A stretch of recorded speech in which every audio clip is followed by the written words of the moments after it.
ప్రభు యేసునామములో చేరువచ్చిన మీ వందనాలు సమర్పిస్తున్నా. ఎఫెసీయులకు 1:17 ఎఫెసీ 1:17 మీ మనోనేత్రములు వెలిగింపబడినందున, మనోనేత్రములు వెలిగింపబడటం అనే ఒక కార్యక్రమం ఆత్మ సంబంధమైన జీవితానికి అవసరమైనది.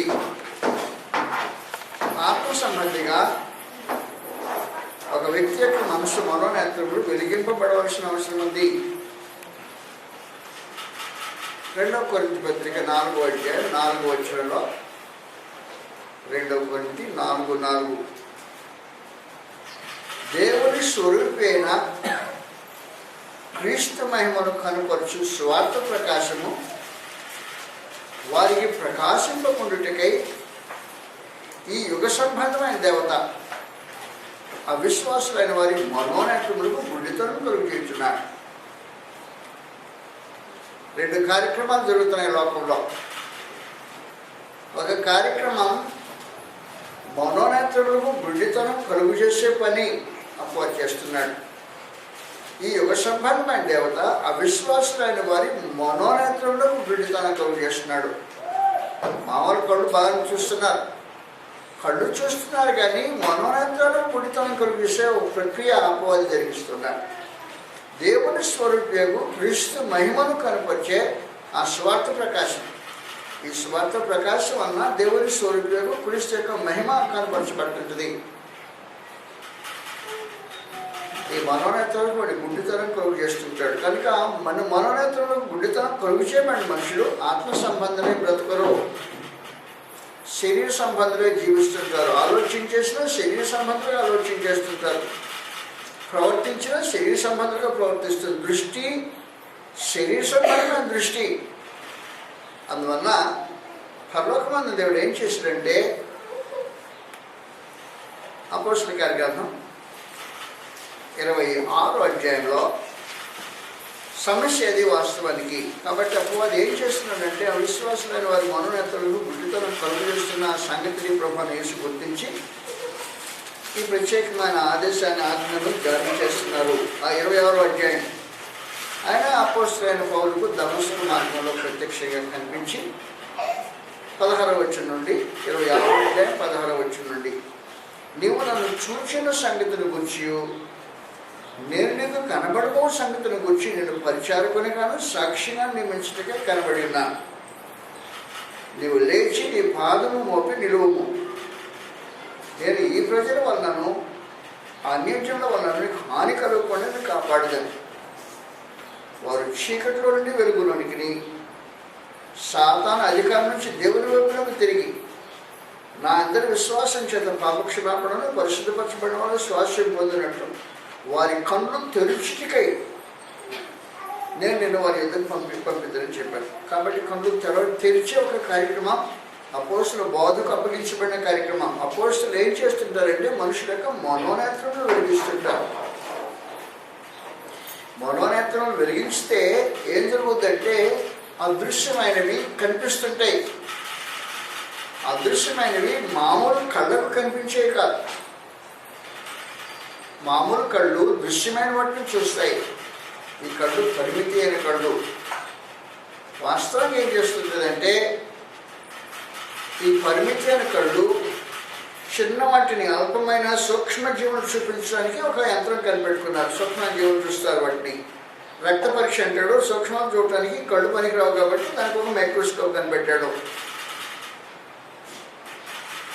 దూరంగా ఉన్న వస్తువులు ఎంత పెద్దవైనా కళ్ళు కనిపించవు కాబట్టి దూరంగా ఉన్న వస్తువులను చూడటానికి టెలిస్కోప్ కనిపెట్టాడు.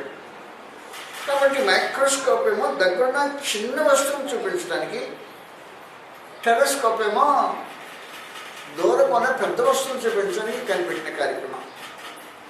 మరి అదృశ్యమైన దేవుని చూడటానికి ఏ యంత్రం కనిపెట్టలేదు అన్నాడు. అదృశ్యమైన వాటిని చూడటానికి అపోస్తలులు ఏం చేశారంటే అపోస్తలుల యొక్క బోధలో మనోనేత్రాలను వెలిగించితే అదృశ్యమైనవి కనిపిస్తుంది. మనోనేత్రాలను వెలిగించడం చాలా ప్రాముఖ్యంగా అవసరమండి. అప్పుడు స్వభావం మారిపోతుంది. వాస్తవానికి మనోనేత్రములు వెలిగించబడిన వాడికి దృష్టి దృక్పథం వేరుగా ఉంటుంది. ఫిబ్రవరి రాష్ట్ర పత్రికలో 11వ అధ్యాయం మనోనేత్రములు వెలిగింపబడటం అనే ఒక విశేషమైన కార్యక్రమం ఉంది. కాబట్టి క్రైస్తవ జీవితంలో వ్యక్తిగతంగా నీ బ్రతుకులో మనోనేత్రములు వెలిగింపబడిన వ్యక్తివా, కళ్ళు మూసుకుపోయిన వ్యక్తివా, దాని మీద జీవన శైలి ఆధారపడి ఉంటుంది. కాబట్టి ఒక వ్యక్తి బ్రతుకుతున్నాడంటే కళ్ళు మూసుకుని ఆలోచన చేసేవాడు ఆలోచన ఒక రకం ఉంటాయి, మనోనేత్రములు వెలిగింపబడిన వాడు ఆలోచన మరొక రకం ఉంటాయి. వ్యత్యాసం అంటే అటువంటికి ఏప్రిల్కు 11వ అధ్యాయం సమాచారం రాబడింది. కాబట్టి అదృశ్యులకు దేవుడు చూడటానికి మనుషులు యంత్రం కనిపెట్టాల. దూరంగా ఉండే మహాపెద్ద నక్షత్రాలు భూమి కంటే పెద్ద అని చెప్తుంటారు చూసిన మహానీయులు, మరి నాకు తెలియదు. భూమి కంటే పెద్ద నక్షత్రాలు ఉన్నాయి అంటారు. ఈ కళ్ళకు కనపడవు. దాన్ని టెలిస్కోప్లో చూస్తుంటాడు మనిషి, నక్షత్రాలు ఉన్నాయి పెద్ద అంటాడు. భూమి కంటే పెద్ద అంటాడు ప్రత్యేకించి. అలాంటి నక్షత్రాలు చూడటానికి యంత్రాలు కనిపెట్టాడే, దేవుడు చూడటానికి యంత్రం కనిపెట్టలేదా? ఏప్రిల్ 11వ అధ్యాయంలో అదృశ్యులైన వారిని చూడటానికి ఒక యంత్రం ఉంది, జాగ్రత్త గుర్తుపెట్టుకోండి.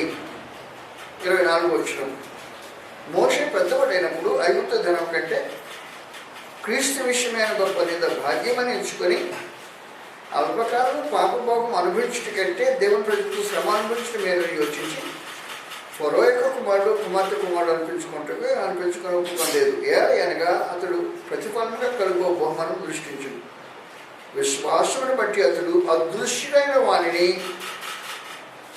సూచించినట్టు స్థిరబుద్ధి గలవాడే. కాబట్టి అదృశ్యుడైన వాడిని చూడటానికి ఏ యంత్రం ఉపయోగిస్తాడో, అదృశ్యుడైన వాడిని చూడటానికి స్థిరమైన బుద్ధి కావాల్సిన అవసరం ఉంది. అస్థిరుడు కొట్టబడే మనిషికి అదృశ్యుడైన వాడు కనిపించడు. కాబట్టి మనోనేత్రములు వెలిగించబడటంలో జరిగే విశేషమైన సంగతి ఏమంటే, ఒక మనిషికి స్థిరమైన బుద్ధి ఉంటుంది. ప్రతి చిన్నదానికి గాలికి అటు ఇటు కొట్టుకొని పోయే అస్థిరుడైన వాడై ఉండడు. గాలికి కొట్టుకొని పోయేది అస్థిరత్వం. గాలికి కొట్టుకుపోయేది రెల్లు ఒకే గాలికి కొట్టుబడుతుంటుంది. స్థిరమైన వ్యక్తి రెల్లులాగా గాలికి ఇటు అటు కొట్టుకొని పోడు వాస్తవానికి. అందువల్ల స్థిరమైన బుద్ధి మనుషులకు అవసరం అదృష్టమైన వాడిని చూడటానికి. అదృష్టమైన వాడిని స్థిర బుద్ధితో చూచి, నేను గతం తెలిసినట్టు ఐగుప్తుని విడిచిపోయాను అన్నాడు. మనం మాట్లాడుకున్నప్పుడు మనం ఏం చెప్పుకున్నామంటే, మోషే 40 సంవత్సరాలు ఐగుప్తు యొక్క లాంఛనాలు, ఐగుప్తు రాజలాంఛనాలు అనుభవించినవాడు, రాజభోగాన్ని అనుభవించినవాడు, ఐశ్వర్యాన్ని అనుభవించినవాడు. ఈ 40 సంవత్సరాలు అనుభవించిన ఐశ్వర్యము బుద్ధి మొత్తం సమస్తం కూడా అదృశ్యమైన వాడిని చూసేటప్పుడు, స్థిరబుద్ధితో చూసినప్పుడు ఐగుప్తులో ఉండేది అల్పంగా కనిపించిందంటే సమాచారం అన్నట్టు. కాబట్టి మనోనేత్రములు వెలిగించి పెడితే మనిషి యొక్క దృష్టి వేరుగా ఉంటుంది. అదృశ్యుడైన వాడిని స్థిరబుద్ధితో చూస్తే తన దృక్పథం సంపూర్ణంగా మార్చబడింది. దృక్పథం మార్చబడినప్పుడు ఏం జరిగించాడంటే, ఇది అల్పకాలం, నిత్యత్వం కాదు. కాబట్టి దృశ్యమైన వాటితో చూస్తే మనుషుడు తాత్కాలికమైన వాటితో దృష్టితో చూస్తుంటాడు. నిత్యత్వము దృష్టితో చూడడు. తాత్కాలిక దృష్టిలో కనిపించే వస్తువులు వేరు, నిత్యత్వం దృష్టిలో కనిపించే విధానాలు వేరుగా ఉంటాయి. కాబట్టి నిత్యత్వం దృష్టిలో ఒకసారి దృష్టిని కనిపించేటప్పుడు నిత్యదేవుడు కనిపించాడు. కళ్ళకు కనిపించాడా కాదు, బుద్ధికి కనిపించాడు. ఆ స్థిరమైన బుద్ధికి కనిపించాడు. కాబట్టి నిత్యత్వం అది. నిత్యత్వం ఎంతో వర్ణాతీతమైన నిత్యత్వం. 70-60 సంవత్సరాలు కాదు, 60-70 సంవత్సరాలు గడవడానికి చాలా కాలం పట్టింది. నాకు ముసలి వయసు వచ్చింది 60-70 సంవత్సరాలు గడిచిపోవడానికి. చాలా కాలంలో నాకు అనిపించింది. కానీ నిత్యత్వం అలాంటిది ఉండదు. కాబట్టి కళ్ళు తెరవబడితే నిత్యత్వం కనిపిస్తుంది మనిషికి. నిత్య దేవుడు కనిపిస్తాడు, నిత్య నివాసం కనిపిస్తుంది, నిత్య సౌభాగ్యం గోచరిస్తుంది మనిషికి. కాబట్టి స్థిరబుద్ధి కనబడి మనం అనేకసార్లు కొట్టబడతాం కదా. కొట్టబడతామంటే బోధ వినేటప్పుడు కొంచెంసేపు ఊపు వస్తుంది, సాటి పోయినాక మళ్ళీ బయటికి వెళ్ళిపోయిన తర్వాత మామూలు అయిపోతారు. మామూలు లోకంలో మనుషులు ఆలోచన చేసినట్టు ఆలోచన చేయడం జరుగుతుంది. ఇది అస్థిరమైన సంగతి, స్థిరబుద్ధి కాదు. స్థిరబుద్ధి అయితే మనోనేత్రములు వెలిగింపబడిన స్థితి అయి ఉంటుంది. కాబట్టి మీ మనోనేత్రములు వెలిగింపబడినందున అస్థిరమైన బుద్ధితో పట్టబడేది స్థిర బుద్ధికి సంబంధించింది కాదు. కాబట్టి ఎఫెసీయులకు రాసిన పత్రికలో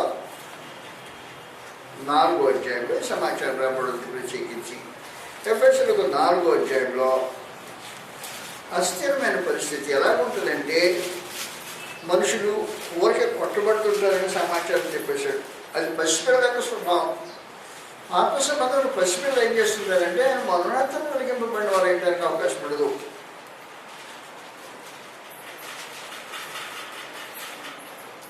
అందువల్ల 14 వచ్చిన అందువల్ల మనం ఇక మీదట పసిపిల్లమైంది మనుషుల మాయోపాయం చేత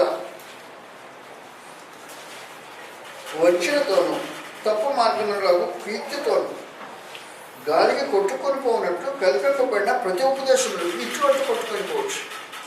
ఇటు అటు కొట్టుకొని పోయేవారు అస్థిరులు అన్నమాట, స్థిరబుద్ధి లేనివారు అన్నమాట. ఇటు అటు కొట్టుకొని పోయేది స్థిరబుద్ధి లేని పరిస్థితి. మనోనేత్రములు వెలిగించి పెడితే ఒక స్థిరమైన బుద్ధి వస్తుంది మనిషికి. ఒక స్థిరమైన బుద్ధి మనోనేత్రములు వెలిగింపబడిన వారికి కలుగుతుంటుంది. మనోనేత్రములు వెలిగింపబడిన వాడికి స్థిరమైన బుద్ధి వస్తే స్థిర బుద్ధిలో ఏది ఎలా ఉన్నదని కొలవటానికి సంపూర్ణంగా వెలుగుతుంది. భౌతికమైన కళ్ళతో చూసే సంఘటన వేరు, మనోనేత్రములు వెలిగింపబడిన వారు చూసే సంగతులు వేరుగా ఉంటాయి. అయితే మన వాళ్ళకి వచ్చిన సంఘ సమాచారం చెప్తాను. ఈ సందర్భంలో ఒకే వస్తువును మనోనేత్రం వెలిగింపబడిన వృత్తి చూడటం ఒక రకంగా దృష్టి ఒక రకంగా ఉంటుంది. అదే వస్తువును మనోనేత్రం వెలిగించబడిన వ్యక్తి చూస్తే ఒక్కొక్క రకంగా ఉంటుంది, వ్యత్యాసం ఉంటుంది. గ్రంథంలో ఆ సమాచారం తెలియజేస్తాను. ఈ సందర్భంగా మనం కొన్ని మాటలు ఆలోచించేద్దాం. మత్తయి సువార్తలో 6వ అధ్యాయం, మత్తయి సువార్త 6వ అధ్యాయం. మన పరిస్థితి ఏంటి? మనోనేత్రం వెలిగింపబడిన పరిస్థితి, లేకపోతే శరీర సంబంధమైన నేత్రాలతోనే సంగతులు ఆలోచన చేసే పరిస్థితి? ప్రభువైన యేసు 6వ అధ్యాయంలో మత్తయి సువార్త లోకంలో ఒక విశేషమైన వింతైన మహాశ్వర్యవంతులకు ఒక వ్యక్తిని గురించి మాట్లాడుతున్నాడు.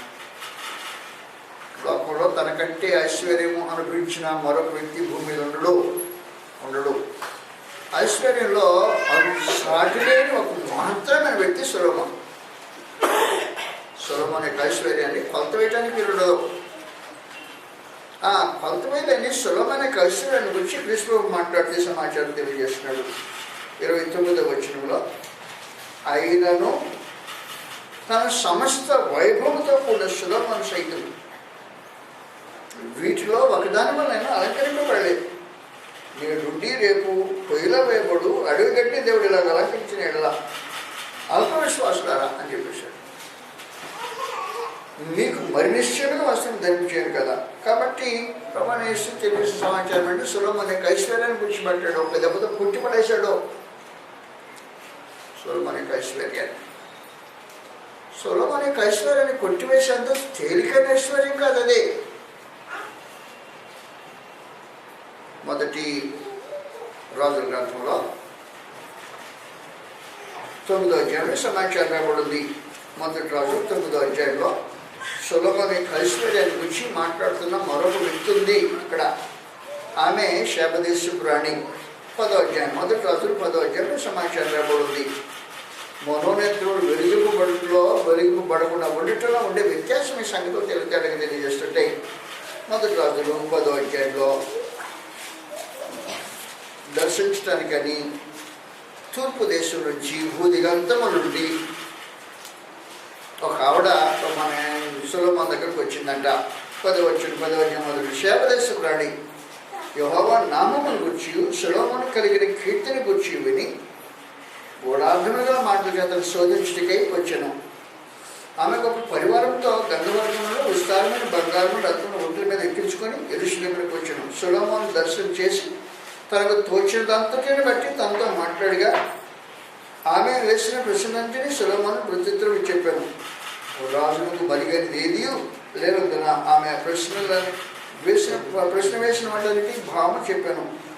షేబరాణి సొలొమోను యొక్క జ్ఞానమును గుర్చి, జ్ఞానమును అతను కట్టించిన మందిరమును, అతని బల్ల మీద ఉన్న భోజన ద్రవ్యములను, అతని సేవకులు కూర్చుని పీటలను, అతని ఉపచారులు కనిపెట్టుటను, వారి వస్త్రములను, అతనికి గిన్నె అందించు వారిని, యెహోవా మందిరం అతడు అర్పించు దానిలను చూచి విస్మయం పొందినదై, రాజు చెప్పారు విస్మయం పొందినదై. రాణికే ఆశ్చర్యం కల్పించే పరిస్థితి అంటే మామూలు సామాన్యుడికి ఎలా ఉంటుందో తెలియజేసి చెప్పడానికి లేదు. ఒక రాణి అంతస్తు, రాణి భోగం, రాణి యొక్క ఐశ్వర్యం అందులో అనుభవించే వ్యక్తి చూసే చూపులు కాదు, సామాన్య ఆపరేటర్ చూసే చూపులు. నాకు ఎందుకంటే ఐశ్వర్యం హంబలే ఉంది అనిపించుకుంటాను. కానీ ఒక రాణి తన ఐశ్వర్యపు శోభతో వచ్చి ఒక పరిస్థితిని చూసి మాట్లాడుతుంది. మరి భోజనం బల్ల మీద ఆహార వస్తువులు ఎలాంటి విశేషమైన అని మాట్లాడుతుంది. భోజన బల్ల మీద ఉండే ఆహార వస్తువులు ఏ వస్తువులో ఆహార వస్తువులు చెప్పిన ఆహార వస్తువులు గతంలో మీకు ఒకసారి మళ్ళీ జ్ఞాపకం చేస్తారు వదిలిపెట్టే కన్నా. భోజనం బల్ల మీద ఉన్న వస్తువులు ఎలాంటి వస్తువులు, ఏం భోజనం చేస్తాడు ఈ రాజు? రాణికి ఆశ్చర్యం కలిగించే భోజనం. అతని సేవకులు కూర్చుండే పీటలో, ఈయన కూర్చుండే సింహాసనం మామూలు సింహాసనం కాదు, లోకంలో ఎక్కడ లేని విచిత్రమైన సింహాసనం కట్టించుకున్నాడు.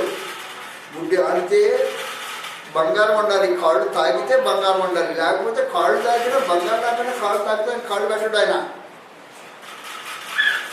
ఆడితే బంగారం మీద కూర్చోవాలి, కదవు తగిలిందంటే బంగారం తగలాలి, చేతితో పట్టుకుంటే బంగారమే ఉండాలి, బంగారం కాదు ఏది అంగీకరించే మనిషి కాదు. అలాంటి ఒక విశేషమైన వ్యక్తి. ఆ మనిషి యొక్క రాజకుమార్ సేవకులు కూర్చునే పేటలు తీసిందంట.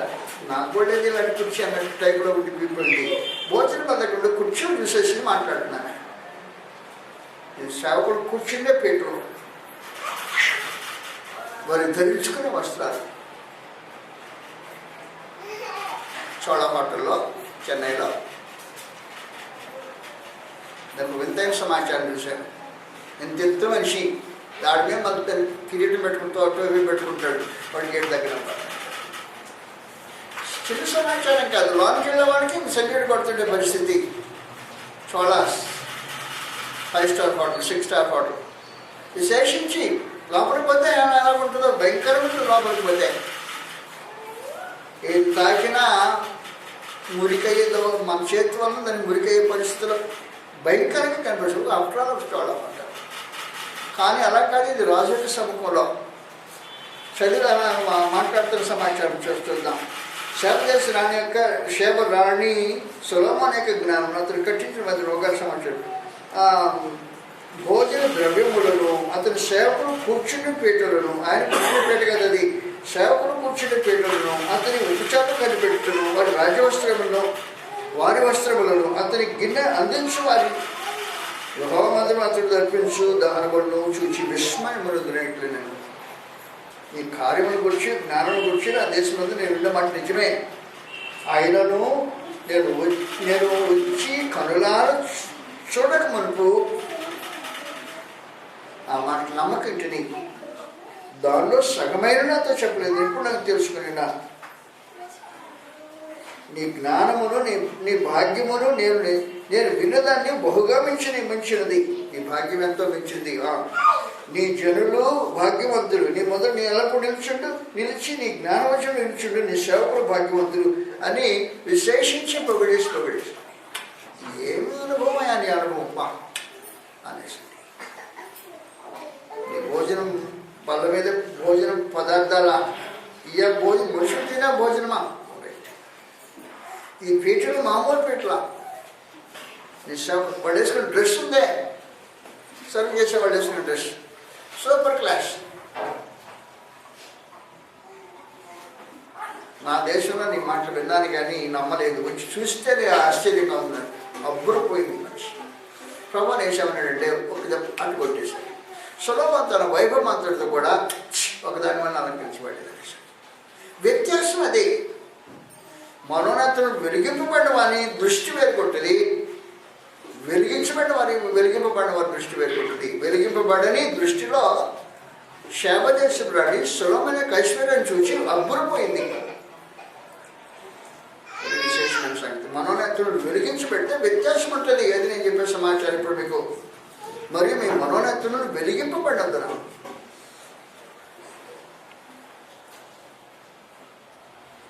సొలొమోను తన వైభవవంతుడితో కూడా ఏమో చేశాడు, అడవి పూలు ఒకదానిలాగా నేనేసాడు. ఏ అడవి పూలు ఒకదానిలాగా నేను పనికిరానా, నువ్వు నాన్న పదానికి కూడా పనికిరావు అన్నాడు. నువ్వు ఎందుకు పనికిరావంటే అడవి పూలకు సహజమైన సొగసు ఉంటుంది, నీకు ఉండదు. 2, అడవి పూలకు సహజమైన వాసన ఉంటుంది, నీకు ఉండదు. అడవి పూలకు సహజమైన ఆకర్షణ ఉంటుంది, నీకు ఉండదు. ఒకదానిలాగా అలంకరించబడలేదు. నీకు ఆఫ్టర్ని ఎంత ఆడేశాడు అంటుంది. నువ్వు రంగు కొట్టుకుంటే రంగు ఉంటుంది, దానికి రంగు కొట్టుకుంటే రంగు ఉంటుంది. నువ్వు సెంటు కొట్టుకుంటే వాసన ఉంటుంది, దానికి సెంటు కొట్టుకోకుండా వాసన ఉంటుంది. నీకంటే ఇది శ్రేష్టమైన అని చెప్పేసి ప్రమాణేష్ అడుగులు ఒకదానిలో అలంకరించబడేదండి. ఏంటంటే వ్యత్యాసం తీసేస్తున్నా బతిగా నిత్యత్వంతో పోలిసింది ఎంత మాత్రం అనేసి మాట. మీ కళ్ళు నిత్యత్వం దృష్టిలో చూడట్లేదు, భౌతికమైన మనోనేత్రులు వెలుగుపబడిన రూపంలో తాత్కాలికమైన దృష్టి చూస్తుంటే కనపడ్డాయి. విశేషంగా నిత్యత్వం దృష్టిలో చూస్తే కనపడ. వాస్తవానికి ప్రభువైన యేసుకి ఏముందో మనకి తెలియదు. ప్రభు అనేక మన వాళ్ళు ఏమంటుంటారంటే ఈయన ఎలాంటి వాడో అంటుంటారు. సముద్రాన్ని గాలిని అణిచాడు అనుకో, అణిచేటప్పటికి అబ్బో ఈయన ఎలాంటి వాడో, ఈయన సముద్రమును గాలి లోపడుతుంది అని చెప్పేసి ఎలాంటి వాడో నీకు తెలిస్తే కదా నేను అనుకో మామూలుగా. నేను ఎలాంటి వాడో తెలియాలంటే నేను ఉండే స్థలానికి వచ్చి నా స్టేటస్ చూడాలి. నా స్టేటస్ను నిజంగా చూస్తే సొలొమోను గురించి మాట్లాడు. అందువల్ల ప్రభువైన యేసు యొక్క కోరిక ఏంటంటే ఆయన దేశంలోకి, ఆయన స్థలంలోకి వచ్చి ఏమి వదులుకొని భూమి మీదకి వచ్చాడో అసలు ఆయనకి ఏమున్నదో అది చూపించాలని కోరిక కలిగి ఉన్నాడు. అపోస్తలుడు యోహాను సువార్తలో మనోనేత్రములు వెలిగింపబడినందున 17వ అధ్యాయం, యోహాను సువార్త 17వ అధ్యాయంలో ప్రభువైన యేసు యొక్క చిరకాలపు కోరిక, ఆఖరి రోజు అంటే సావు సమయంలో తెలియజేస్తున్నాడు. చిరకాల కోరిక చనిపోయేటప్పుడంట ఊరేగి ముందు మన దేశంలో ఊరి పడేవాడికి ఆఫర్ ఇస్తారంట, నీకేం కావాలి అని కోరుకుంటారంట. ఈ లాస్ట్ కోరిక, చివరి కోరిక ఏంటి, ఆ కోరిక తెచ్చాలని ఆల్రెడీ నేను వీలైతే తీర్చేదానికి ప్రభుత్వం సిద్ధపడుతుంటుందని విన్నా నేను. మరి వాస్తవం ఎంతో తెలియలా. కానీ ప్రభువైన యేసు చనిపోకముందు గాఢమైన తన చిరకాలపు కోరిక చెప్పేస్తున్నాడు. 17వ అధ్యాయంలో 24వ వచనం, తండ్రి నేను ఎక్కడ ఉందునో అక్కడ నీవు నాకు అనుగ్రహించిన వారును నాతో కూడా ఉండవలని. మరి పెద్ద కోరికది. నీవు నాకు అనుగ్రహించిన నా మహిమను వారు చూడవాలని కోరుచున్నాను. జగత్తు పునాది వేయబడకపోయి నన్ను ప్రేమించితివి. నేను ఆ చిరకాల కోరిక, జగత్తు పునాది వేయబడి మనం ప్రేమించావు కదా నన్ను. నా కోరిక ఏంటంటే నేను ఎక్కడుంటానో వీరు నా దగ్గర ఉండాలా. ఉండటం మాత్రమే కాదు, నాకేముండదో వాళ్ళు కళ్ళారు చూడాలి. అప్పుడు అర్థమవుతుంది నేను ఎవరినో అర్థం కావాలంటే వారు అక్కడ ప్రత్యక్షంగా ఉండి చూడాలి. సొలొమోను నాకు వస్తాడు అక్కడ వాస్తవానికి. నేను అడే పూల్లో ఒకదాని కూడా అలంకరించబడలేదని చెప్పినమాట వాస్తవం అని కళ్ళారు వచ్చి చూసిన జనులకు అర్థమైపోతుంది వాస్తవం నాకేముంటాం. అందువలన మనోనేత్రములు వెలిగింపబడటం అనేది ఒక ప్రాముఖ్యమైన సంగతి. దానివల్ల మనుషుల దృష్టి మార్చబడుతుంటుంది, ఆలోచన మార్చబడుతుంటుంది, దృక్పథం సంపూర్ణంగా మార్చబడుతుంటుంది. మీ మనోనేత్రములు వెలిగింపబడినంత ఈయన ఎలాంటి వాడో అంటున్నారే కానీ ఎలాంటి వాడు అయినాడో నువ్వు చూస్తే కదా ఎలాంటి వాడు తెలిసేది. నేను ఎలాంటి వాడో నీకు తెలియాలంటే మరి నువ్వు అలాంటి వాడు అయిపోయింది, ఇదందుకు లేకపోయింది. సులభాకర్ పెద్ద స్టేటస్లో ఉండి పుట్టే యూతులంతా నేను వెంటబడి నీ కళ్ళ మొక్కేవాడు కదా, నీ సిలివేసేవాడు, గొడవంతో వచ్చేది. లేనిపోయిన గొడవ ఎందుకు మరి అంత స్టేటస్ వాడు? ఇదేంటి లేనిపోయిన గొడవ? మీ మనోన్నతుడు వెలిగించబడటానికి నేను చేసే కార్యక్రమం. భౌతికంగా ఆలోచించేయద్దు పరిస్థితి వాస్తవాన్ని, ఆత్మ సంబంధంగా ఆలోచించేయటానికి ఉద్దేశించి నేను ఏమై ఉన్నా అదంతటినీ విడిచిపెట్టి మనిషి పనికి కూడా దాసుల స్వరూపం ధరించుకున్నది మీ మనోన్నతులు వెలిగించే కార్యక్రమం చేయడానికి, భౌతికమైన వాటి మీద మీ దృష్టి నిలబడకుండా ఉండాలనే ఉద్దేశంతో చేస్తారు. భౌతికమైన వాటి మీద మీ దృష్టి ఉండకూడదు అనే ఒక విశేషమైన కార్యక్రమం కూడా ఈ కార్యక్రమం జరిగించేసాను చెప్పచ్చు. అందువల్ల మీ మనోన్నతులు వెలిగింపబడినందున దాని వ్యత్యాసం ఉంటుంది.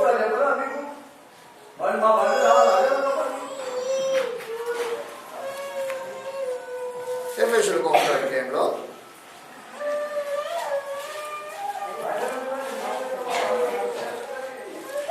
17వ వచనం నుండి,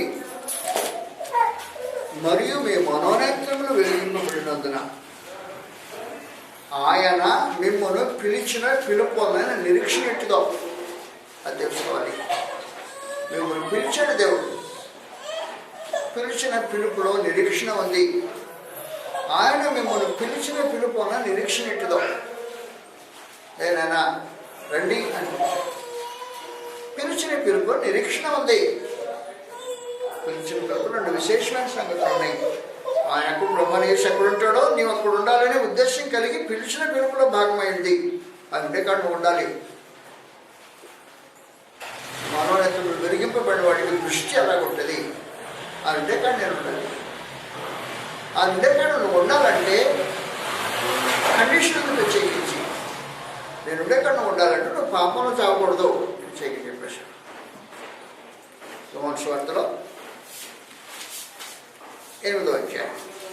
యోహాను సువార్త 8వ అధ్యాయం. అందుకే కన్నా ఉండాలంటే కండిషన్లు ఉన్నాయి కొన్ని. జాతీయ మనుషులు ఆలోచించాల్సిన అవసరం ఉంది. యోహాను సువార్త 8వ అధ్యాయం 1వ వచనం నుండి ఈ సంగతి రాయబడి ఉంది.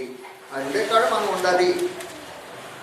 8వ అధ్యాయం 1వ వచనంలో, మొదలప్పుడు ఆయన నేను వెళ్ళిపోవచ్చున్నాను, మీరు నన్ను వెతుకుతురు కానీ మీ పాపముల నుండి మీరు చనిపోదు, నేను వెళ్ళే చోటుకి మీరు రాలేరని వారితో చెప్పారు. కాబట్టి వెళ్ళే చోటుకి రావాలంటే పాపంలో చావకూడదు.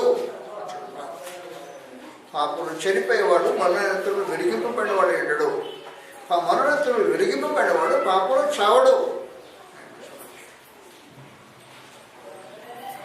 కాబట్టి మీ పాపంలో చనిపోతే నేను ఉండే స్థానానికి రాలేదు. నేను ఉండే స్థానానికి రాకపోతే నాకేమన్నదో మీరు చూడలేరు. నాకేమన్నదో నువ్వు నిజంగా చూడాలంటే నేను ఉండే స్థానంలో ఉండాలి. అప్పుడు నాకు అనుగ్రహించబడిందని నీ కళ్ళారా చూడాలి. ప్రభు అంటే యేసు అంటే ఈయన. నేను భూమి మీద ఏదో అనుకున్నానే ఆయన గురించి. ఏమనుకున్నావు? సముద్రాన్ని తుఫాన్ని మాట చేత గద్దించగలిగినవాడు అనుకున్నా. కరెక్టే. ఇంకేమనుకున్నావు? 5 రొట్టెలు 2 చేపలు 5,000 మందికి పంచగలిగినవాడు అనుకున్నా. కరెక్టే. ఇంకేమనుకున్నావు? ఏదో అనుకున్నాను. కానీ ఈయన ఆయన చూడటానికి నీవు ఆయనతో పాటు ఉండటం అవసరమైనది. ఇది మనోనేత్రంలో వెలిగించబడిన వారు అనుభవించే స్థితి. అది విశేషమైన సమాచారం. అందువల్ల నేను వెళ్ళే స్థలానికి మీరు రావాలంటే మీ మనోనేత్రం వెలిగించుకోవాల్సిన అవసరం ఉంది. ఆయన మిమ్మల్ని పిలిచిన పిలుపు వల్ల నిరీక్షణ ఏంటి అలాంటిది తెలిసినా నిజంగా మనోనేత్రం వెలిగించబడ్డా ఊరికనే 4 మాటలు విని నీ దృష్టిలో విశ్వాసం అని చెప్పుకుంటున్నావా? కాబట్టి మనోనేత్రం వెలిగించబడి మనిషి వేరే రకం ఉంటాడు, ఆలోచన వేరేగా రకం ఉంటుంది, శరీర సంబంధి వేరే రకంగా ఆలోచన చేస్తుంటాడు అని చెప్పచ్చు. మీ పిలిచిన పిలుపులో ఉండే నిరీక్షణ ఏంటి?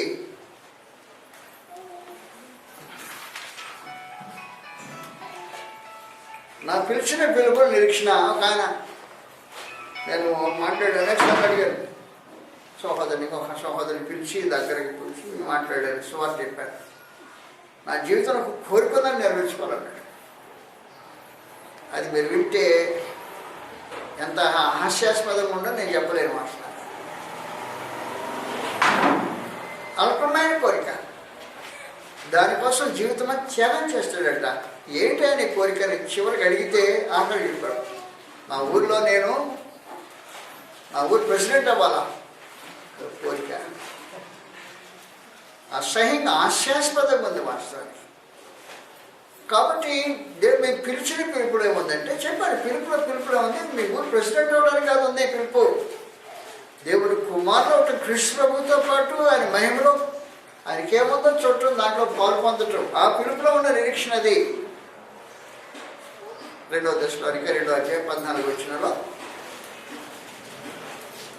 మీరు ఇలాగ రక్షింపబడి మన ప్రభుని యేసుక్రీస్తు యొక్క మహిమను పొందవన్నాని. ఏం పొందాలి? కృష్ణ యొక్క మహిమను కూడా పొందాలి.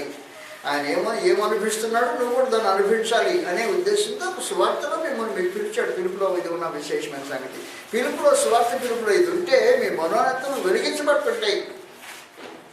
మనోనేత్రం వెలిగించబడిన వాడికి ఏం తెలుస్తుందంటే కృష్ణ మహిమలో నా కూడా పాలుంటుంది అని సమాచారం తెలుస్తుంటుంది. మనోనేత్రం వెలిగించబడినందువల్ల మిమ్మల్ని పిలిచిన పిలుపులో ఉండే నిరీక్షణ ఏంటి? ఎలాంటి నిరీక్షణ ఉంది నీకు? ఏం నిరీక్షణ అంటే ప్రభుని యేసు ఊరించి చెప్పాడు, నాకేమన్నదో మీరు చూడాలంటే అబ్బాయి మీరు నా దగ్గర ఉండేక్కడ నా నిండెక్కడ మీరు రావాలి, నేను నా దగ్గర నిండెక్కడికి వచ్చి నాకేమన్నదో మీరు అప్పుడు చూడాలి. అంత అయినా అయినా అనుకోవాలి. అంత అయినా నువ్వు అనుకునేటప్పుడు నువ్వు కూడా అంత అయినా అవుతావు. పిలుపులో ఉన్న నిరీక్షణ ఇది విశేషమైన సమాచారం.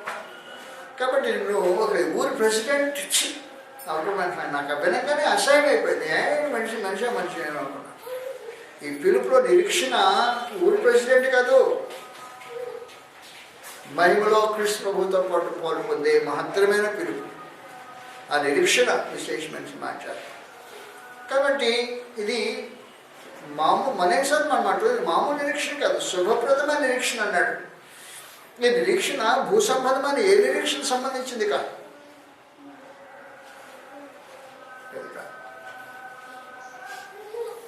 ఏమి చెప్పాడంటే కొలస్సీ పత్రిక 3వ అధ్యాయం 4వ వచనంలో, కొలస్సీ 3:4లో మీరు పిలుపు అన్న మీరు పిలిచిన పిలుపు అన్న నిరీక్షణ ఏమందంటే చెప్పాడు, మనకు జీవమైన క్రీస్తు ప్రత్యక్షమైనప్పుడు మీరు ఆయనతో కూడా మహిమలో ప్రత్యక్షపరచబడుతుంది. అది నిరీక్షణ, లిక్విడ్ నిరీక్షణ. మనకు జీవమైన క్రీస్తు ప్రత్యక్షమైనప్పుడు ఆయనతో కూడా మహిమలో ప్రత్యక్షం. నిరీక్షణ కలిగిన మనిషి ఏం చేస్తుంటాడు తెలిసిన? ఈ దేహాన్ని పవిత్రంగా ఉంచుకుంటాడు, ఈ మనసును నిర్దోషంగా పెట్టుకుంటాడు, తన తలంపులు భౌతికమైన శరీర సంబంధ వాటి చేత కొట్టబడుకున్నట్లుగా దాని పైన నిలబెట్టుకుంటాడు. నిరీక్షణ కలిగిన మనిషి చేసే విశేషమైన సమాచారం. మీరు పిలిచిన పిలుపు నిరీక్షణ లాంటిదంటే అల్పమైన వాటిని చిన్న వాటిని చూడదు, ఆలోచించేది. చిన్న వాటిని ఆలోచించేది ఎంత గొప్ప వాటిని ఆలోచన చేస్తుంటుందో. కాబట్టి మనోనేత్రుడు వెలిగించబడిన వాడు ఆ పైన ఆలోచన చేస్తుంటాడు. ఈ దేహంలో అలాంటి పరిస్థితి, ఈ మనసులో అలాంటి దృక్పథం, ఈ జీవన శైలిలో అలాంటి నడక, పిలిచిన పిలుపుల నిరీక్షణ లాంటిదో ఆ జీవితమే ప్రత్యేకించి ఉంటుంది.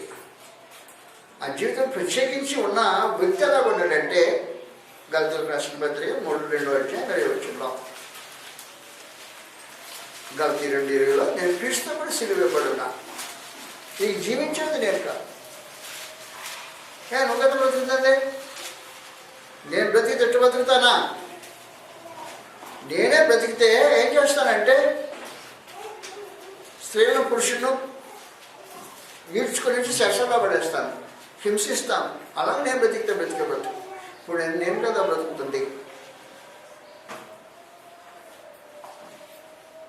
ఆ వాడు చచ్చాడు, సిలువేయబడ్డాడు. నేను క్రీస్తు కూడా సిలువేయబడ్డాను. ఈ జీవించేది నేను కాదు, క్రీస్తు ఆయన బ్రతుకుతున్నాడు. ఇప్పుడు శరీరం అందు జీవించి ఈ జీవితం ఉందే నన్ను ప్రేమించి నా కొరకు తను అప్పగించుకుని దేవుడి కుమారుల విశ్వాసంలో బ్రతుకుతున్నాను. నేను బ్రతకట్లేదు, క్రీస్తులో బ్రతుకుతున్నాను. నాలో పిలుపు నా నిరీక్షణ చేసే విశేషమైన. కాబట్టి నీ పిలుపు నాకు నిరీక్షణ ఉంటే ఎవరి కోసం బ్రతుకుతావు అని చెప్పాడు. నేను బ్రతికేది నా కోసం కాదు, నేను కాదు ఇప్పుడు బ్రతుకుతుంది. అసలు నేను బ్రతికితే నా బ్రతుకు ఒక వేరే రకం ఉండింది, ఒకప్పుడు ఉండింది కదా, అది నేను బ్రతికాను. తార్సువాడైన సౌలు బ్రతికిన బ్రతుకది. భయంకరంగా ఉంది. కానీ ఇప్పుడు నేను కాదు బ్రతుకుతుంది, క్రీస్తు బ్రతుకుతున్నాను నాలో. ఎందుకు కథ? పోయి అక్కడ ఉండాలనే ఉద్దేశంతో బ్రతుకుతున్నా. ఇప్పుడు శరీరం మందు జీవించి ఈ జీవితము నన్ను ప్రేమించి నా కొరకు తను తాను అర్పించుకుని దేవుడు కుమార్యంతో విశ్వాసం బ్రతుకుతాను. ఈ బ్రతుకు కారణం అది అంటే అర్థం ఏంటయ్యా? అర్థం ఏమంటావా? నేను భోజనం చేస్తే క్రీస్తు కోసం తింటాను, నీకు తెలుసు అది సంగతి అని అడిగాడు. నా కోసం తినను, నేను నా కోసం నేను భోజనం చేయి, నా కోసం నేను బ్రతకను. కాబట్టి ఆ మహిమలో నాకు పిలిచిన పిలుపు నా నిరీక్షణ ఏం చేస్తుందంటే, నన్ను పిలిచిన పిలుపు నిరీక్షణ ఏం చేస్తుంటుందండి జనాన్ని? తన కోసం తను బ్రతికేటట్టు చేయదు. నిరీక్ష ఉంటే మనుషుడు యొక్క జీవన చేయలేదు. నాకు కూడా మీకు అర్థమవుతుంది కదా. ఊరికే భక్తి మాటలు చెప్పుకొని బ్రతుకుతాం కాదు.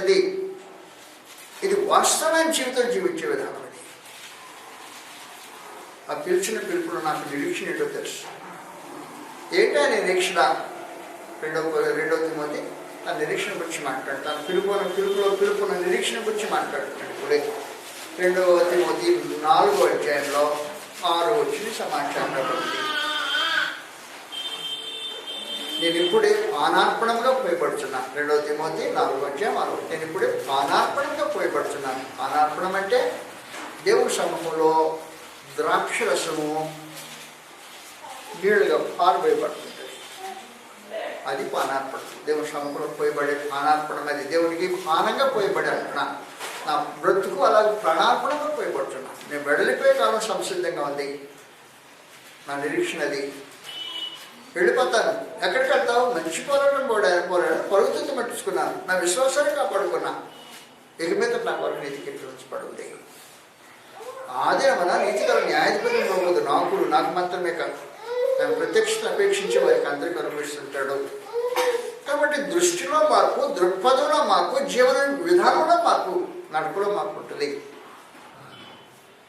పిలుపున్న నిరీక్షణ ఏంటిదో నీకు తెలిస్తే ఆ నిరీక్షణ ఎరిగిన మనిషి జీవించే విధానం ఎలా ఉంటుంది. ఆయన మిమ్మల్ని పిలిచిన పిలుపు నిరీక్షణ ఏంటిదో కళ్ళు తెరబడి మనోన్నతం వెలిగించబడిన జీవిత విధానం ఇది. లేఖనాలు ఖండలు చెప్పడం కాదు, వల్లించటం కాదు. నాకులాగా మీరేదో వింటం కాదు, అది జీవన విధానం మర్చిపోవాలి సంపూర్ణంగా. దాని దృష్టి దృక్పథం సంపూర్ణంగా వేసే అడుగుల్లో, జీవించే విధానంలో, తలంచే తలంపుల్లో కరెక్ట్గా ప్రత్యేకించి కనపడాల్సిన అవసరం ఉంది. ఆయన మిమ్మల్ని పిలిచిన పిలుపు నిరీక్షణ ఏంటిదో ఆ పిలుపు నిరీక్షణ కలిగిన మనుషులు జీవించే విధానం వేరుకుంటుంది. జీవించే విధానం వేరుకుంటుంది. ఆ విధానం గురించి మాట్లాడి ఫిలిప్పీ 1వ అధ్యాయం 21వ వచనంలో, నా మట్టుకైతే బ్రతికైతే క్రీస్తు కోసం బ్రతుకుతాను. నేను బ్రతికైతే క్రీస్తు కోసం బ్రతుకుతాను. నా కోసం బ్రతుకుని అయిపోయింది. నా కోసం బ్రతికే రోజులు పోయినాయి. 21వ వచనంలో, నా మట్టుకైతే బ్రతుకుంటే క్రీస్తే, చావైతే లాభం. ఇదేంటే చావు కోరికిన ఎదురోడు నువ్వు వెరీ కాదు, అది లాభం. అది నాకు లాభ నష్టాలు, నాకు బిజినెస్ తెలిసిన సంగతి మాట్లాడుతున్న మనిషి. లాభ నష్టాలు అడిగిన వాడిని నేను బిజినెస్ టైమ్స్లో మాట్లాడుతున్నా. ఏది లాభం ఏది నష్టం అనే సంగతి నాకు పూర్తిగా తెలుసు. ఒక బిజినెస్ మ్యాన్కి లాభ నష్టాలు, ఒక ఇన్వెస్ట్మెంట్ పెట్టినప్పుడు లాభ నష్టాలు ఎలా తెలుస్తుంటాయో, మనోన్నతను వెలిగించబడిన వాడికి వాడి జీవితం లాభ నష్టాలు తాడి తెలిసిపోతుంటాయి. నా మట్టుకు బ్రతికితే క్రీస్తు కోసం బ్రతుకుతా. చావైతే లాభం. మనోనేతలు వెలిగించబడినందున ఆయన మిమ్మల్ని పిలిచిన పిలుపు నిరీక్షణ ఇద్దాం. నెంబర్ 2, రెండవ విశేషమైన సంగతి ఏం చెప్పాడంటే ఎఫెసీ 1వ అధ్యాయంలో, పరిశుద్ధులలో ఆయన స్వాస్థ్యం యొక్క మహిమైశ్వర్యం ఏంటిదో. రెండవ విశేషమైన సంగతి, పరిశుద్ధులలో ఆయన స్వాస్థ్యం యొక్క మహిమైశ్వర్యం ఏంటిదో. నేను అనేక మంది చెప్పాను, మళ్ళా చెప్పాల్సి వస్తుంది, మాట్లాడుతున్నా. స్వాస్థ్యం యొక్క మహిమైశ్వర్యం. స్వాస్థ్యం అంటే తండ్రి ఆస్తికి వారసత్వం. ఆ స్వాస్థ్యం అనేది, ఈ స్వాస్థ్యము మహిమైశ్వర్యంతో కూడింది. ఐశ్వర్యం కాదు, అది మహిమైశ్వర్యంతో కూడింది. అది మాట్లాడు ఆయన స్వాస్థ్యం యొక్క మహిమైశ్వర్యం ఎట్టిదో. మీరేమనుకున్నా నాకు అభ్యంతరంలా.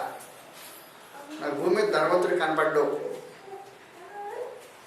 న్యూస్ పేపర్లో వస్తాయి, ఫలానా ఈ లోకంలో ఫలానా పెద్ద ధనవంతుడు, ఇండియాలో పెద్ద ధనవంతుడు న్యూస్ పేపర్లో చదువుతాను నేను, కానీ ధనవంతులా నాకు కనపడరు.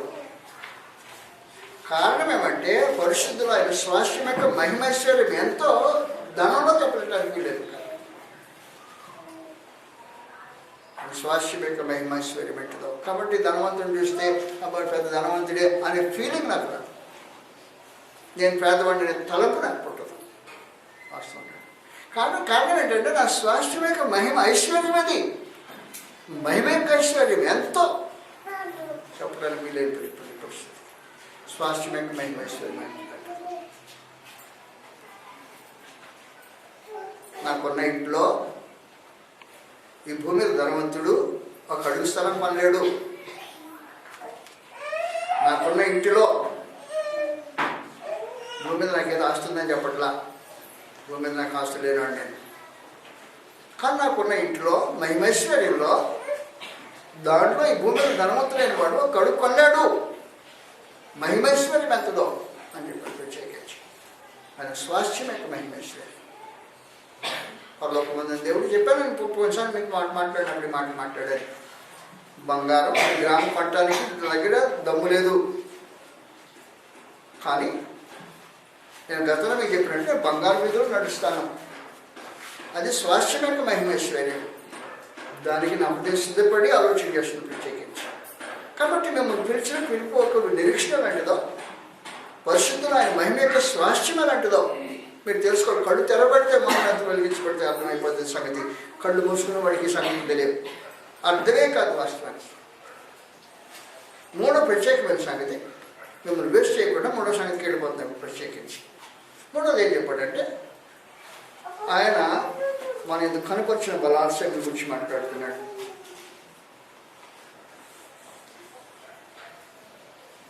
ఆయన క్రీస్తునందు వినియోగపరిచిన బలాత్సంగం బట్టి విశ్వసించి మన యందు ఆయన చూపుచున్న తన శక్తి యొక్క అపరిమితమైన మహిమేంటిదో అది తెలుసుకోవాలి. నేను క్రీస్తునందు వినియోగపరిచిన బలాత్సయం, క్రీస్తునందు వినియోగపరిచిన బలాత్సయం ఆశ్చర్యమైన బలాత్సయం.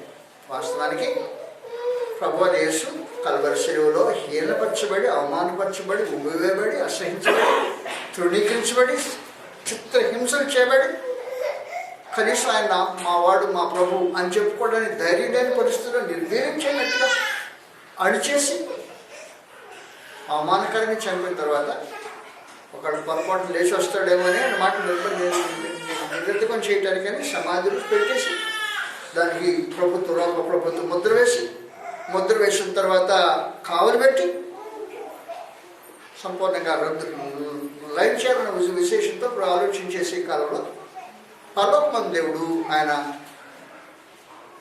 వృద్ధులు లేకపోయి క్రీస్తు బాబు చనిపోతే ఆయన దేవుడు లేపేది ఎవరు అనే పరిస్థితుల్లో దేవుడు క్రీస్తునందు వినియోగపరిచిన బలాత్సయం. ఆయన మృతుల నుంచి లేపడం ఒక విశేషమైన సమాచారం. మృతుల నుంచి లేపడం మాత్రమే కాదు, ప్రభుత్వాన్ని మత నాయకత్వాన్ని నిర్వీర్యం చేసేసి పరలోకం దేవత దిగొచ్చాడు. దేవత దిగొస్తే కావులు ఉన్న రోమన్ సైనికుడు చచ్చినలాగా అనుకున్నారు. చనిపోవాలా, చావలేదు వాళ్ళు, చచ్చిన వాడైనట్టు పడుకున్నారు, నాటకమంటున్నారు. అంటే బతుకున్నట్టుంటే చంపేస్తారేమో భయంతో చచ్చినలాగా పడుకున్నారు అంతే. కాబట్టి చచ్చినలాగా పడుకుని ఉంటే వచ్చాడు, ముద్ర లాగేశాడు, రోమ ప్రభుత్వం ముద్ర లాగేశాడు, బండను పొందించేసాడు, కూర్చున్నాడు. భువనేశ్వరుడు మృతులు వచ్చి బయటకు వచ్చేసాడు. బయటకు రావడం అనేది నేరుగా వీళ్ళు చూసేసి నేను కొద్దిసేపు అయిన తర్వాత పట్టణానికి వెళ్ళిపోయా, మేము మెలుపుగానే ఉన్నాం, కానీ పట్టణం నుంచి ఒక దోత వచ్చాడు, ఆ దెబ్బకు మేము చచ్చినలో పడుకున్నాం. రమ ముద్రను చీల్చేసాడు, బండను లాగా ఒకటి పడేసాడు, కూర్చుని దాని మీద ప్రభు లేచి బయట వెళ్ళిపోవడం మేము కళ్ళా చూసామని చెప్పేసి. అపోస్తుల కంటే ముందుగా ప్రభుని యేసు యొక్క పునరుద్ధానము ఆయన శత్రువుల పాలు తెలిసిపోయింది. ఆయన కనపరిచిన బలాత్సయం. మృతులోంచి లేపి, ప్రభువును యేసు మృతులోంచి లేపిన ఆ రోజున అనేక సమాధులు తెరవబడి పరిశుద్ధులు లేచి పట్టణానికి వెళ్ళిపోయి కనపడ్డారు. ఆయన కనపరిచిన బలాత్సయం యొక్క విశేషమైన సమాచారం. ఆ బలాత్సయము నీ ఎందుకు కనపరిచాడని చెప్పాడు ప్రత్యేకించి. కాబట్టి నీ కళ్ళు తెరవబడితే ఆ బలాత్సయం నీ ఎందుకు కనపరచబడింది అన్నాడు. ఎలా కనపరచబడింది? అపరాధం చేత పాపం చేత చచ్చి నువ్వు కూడా చచ్చిపోయావు. క్రీస్తు ప్రభుతో కూడా బ్రతికించి, కేవలం బ్రతికించాడా కాదు, పరలోకంలో కూర్చొని పెట్టాడని ప్రత్యేకించి మాట్లాడాడు. ఎఫెసీయులో అధ్యాయం సమాచారం రాకూడదు. కాబట్టి ఆయన నీలో కనపరిచిన బలాత్సయం ఎఫెసీయులో అధ్యాయంలో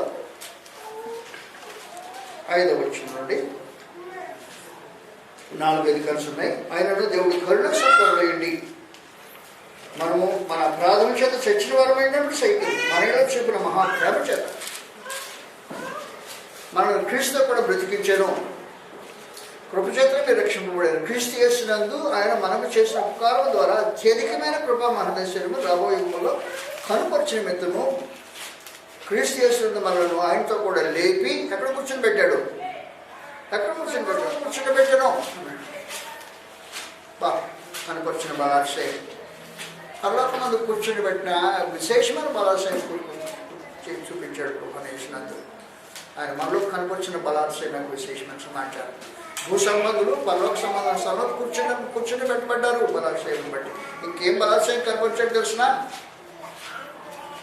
పాపం చేసిన మనుషులు, మరణానికి లోబడే మనుషులు, పాపం జయించి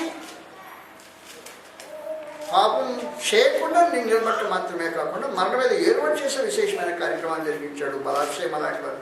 కాబట్టి నువ్వు పాపాన్ని ఏర్పాటు చేస్తున్నావా? క్రీస్తు యేసునందు చూపించిన బలాత్సయం నీలో ఉందా? మనోన్నతను వెలిగించబడిన వాడు ఏం చేస్తుంటాడంటే పాపం మీద జయ జీవితం జీవిస్తాడు, పాపం చేయకుండా బ్రతుకుతాడు. బ్రతకలిగిన స్థితి క్రీస్తు యేసునందు అనుగ్రహించిన బలాత్సయం, బలం కలిగిన వాడు. కురింపిగా అపవాచ్యత కురింపిగా అనదొక్కబడ్డ వాడికి శక్తి వచ్చి ఈ రోజున ఏం చేస్తుంటాడంటే పాపం చేయకుండా జీవితం జీవించే మహత్తరమైన కార్యం చేస్తుంటాడు క్రీస్తు యేసునందు. మనోన్నతుడు వెలిగించబడి జరిగే కార్యక్రమం అది. పాపం చేసేవాడు, పాపం మనోన్నతుడు వెలిగింపబడినవాడు పాపాన్ని చేసేంత హీన స్థితికి దిగజారుడు. బలాత్సయం క్రీస్తు యేసునందు కనపరిచిన బలాత్సయం. కాబట్టి పాపం చేయకుండా ఉండే సామర్థ్యం నీకు ఎక్కడి నుంచి వచ్చిందంటే క్రీస్తు యేసునందు దేవుడు కనపరిచిన బలాత్సయంలో వచ్చింది. పాపం మీద విజయం, పాపం మీద విజయం వచ్చింది. మరణం మీద ఏలుబడి నీకు సంప్రాప్తమైంది. అధ్యాయంలో మరియు మీ మనోజ్ఞతలు వెలిగించబడ్డ జరిగిన విశేషమైన 3 కార్యక్రమాలు ఇవి. రోమీయులకు 5వ అధ్యాయంలో ప్రభుత్వం నీదే, ఏలుబడి కూడా నీదే, రాజ్యాన్ని ఏలుబడిని ప్రత్యేకించి అప్పగించిన విశేషమైన సంగతి 5వ అధ్యాయం 17వ వచనం సమాచారం రాబడింది.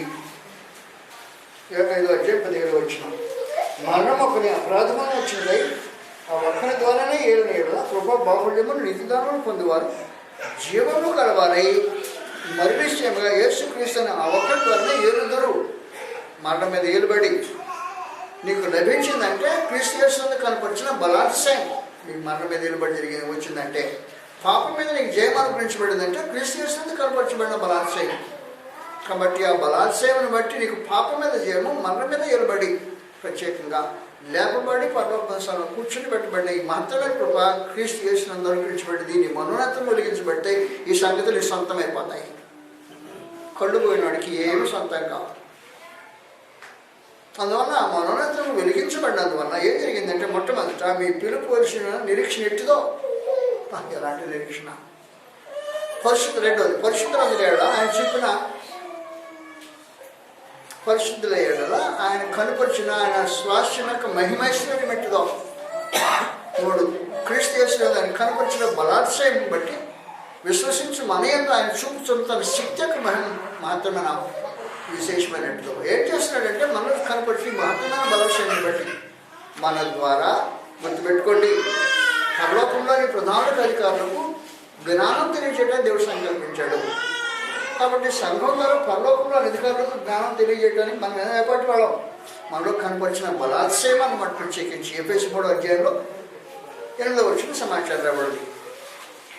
నాకు గొడవ ఎందుకు అర్థమవుతుంది కదా. ఎఫెసీయులు 3:8 వచ్చిన సమాచారం రాబడింది. దేవుడు మన ప్రభువైన క్రీస్తు యేసునందు చేసిన నిత్య సంకల్పం చొప్పున 3:8 దేవుడు మన ప్రభువైన క్రీస్తు యేసునందు చేసిన నిత్య సంకల్పం చొప్పున పరలోకంలోని ప్రధానులకు అధికారులకు సంఘం తరత నానా విధమైన జ్ఞానం తెలియజేయదు.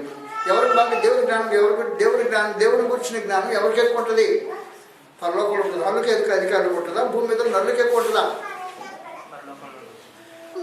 సహజంగా పరలోకంలో ప్రధానులకు అధికారులకు ఎక్కువ జ్ఞానం ఉండాలి. కానీ ఇప్పుడు సంగతి ఏంటంటే క్రీస్తు యేసునందు మనకు కనపరిచిన బలాశయమును బట్టి భూలోకంలో సంఘం ద్వారా పరలోకంలో ప్రధానులకు అధికారులకు దేవుని జ్ఞానం తెలియజేయబట్టం అనేది విశేషమైన సమాచారం.